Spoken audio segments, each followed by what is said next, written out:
you know that show presentation. So you have the confidence, you have the income coming in, you've hit everything that you've wanted to hit with the business.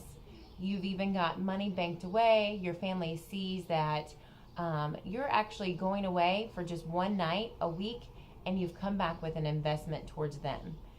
Whatever that goal is, whether or not it's a trip for your family, that new car, whatever that may be. So just make sure that during your party, you're really trying to connect with these people at the beginning so that you know exactly how to present the opportunity to them.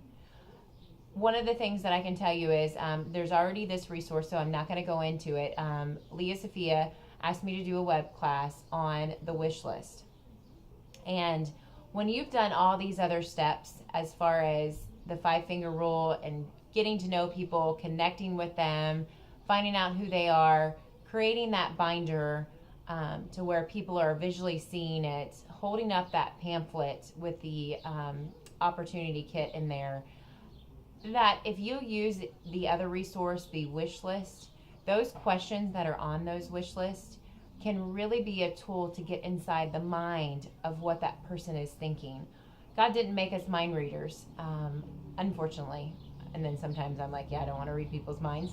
But this is a great tool to be able to see exactly what people are thinking. Example, I was at a party on Saturday and it was a restaurant party, so I didn't have as much opportunity to really try to connect and get everything out that I wanted to as far as finding out more about people. But I did get enough that I knew there was one lady there. She had 5 kids, super, super nice, and she works full time, but she just had her hours cut.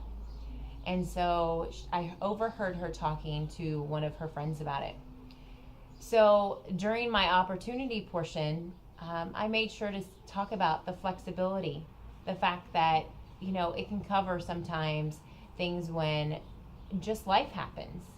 And so if you want to go work one night and you want to make a couple extra $100, this is something that you can make up the difference. And so I think it triggers something, because when I went to check her out, I said, on your wish list, I see where you're a 7 for the opportunity. And she goes, yes, my job just actually cut back my hours a little bit, and 5 kids, that's very expensive. And I said, okay. I said, well, would you like to set up a call? One of the key things that I love to do, and it's so worth the $3.50 piece, is I say, okay, I have a bag of retired jewelry here. What I want you to do is I want you to pick out your favorite piece out of that bag. So she goes through, she picks it out, and I say, okay, I'm going to follow up with you. Today is Saturday, so if you have some time to talk on Monday or Tuesday, and when I call you and you pick up the phone and we kind of go over some of maybe the questions that you have, because I know it takes sometimes a couple days just to kind of process everything that I've said today, I will mail you this piece of jewelry once we've had our phone call. And she was like, oh my goodness, completely free? I said, absolutely free. Now, this lady did spend a couple $100 at my party, so she's not hard off as far as money goes, but she knows that this is fun, this is exciting, and she could see herself doing this, and this could be something that she could bring some extra income in.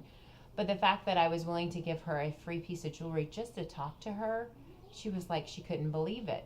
And so we had our call, and I'm excited to say she is signing up to sell. But it's just the fact that that $3.50 piece, you've let them pick something out that they think is amazing. You've given them an extra gift, and all you're doing is dropping it in the mail.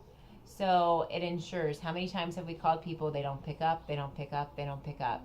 This is a great way, a great tool, again, that the company gives us to be able to use it as what they would call a recruiting aspect of what I like to say sharing.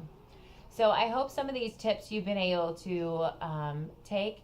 But what I want you to do now is also listen to the wish list web class that Leah Sophia has. Because again, it goes over those 3 questions that you should be asking at the end of every show presentation to really get in the minds of who these people are that you're actually sitting there in front of. All right. I hope you guys have a great day. Thanks so much. Bye bye.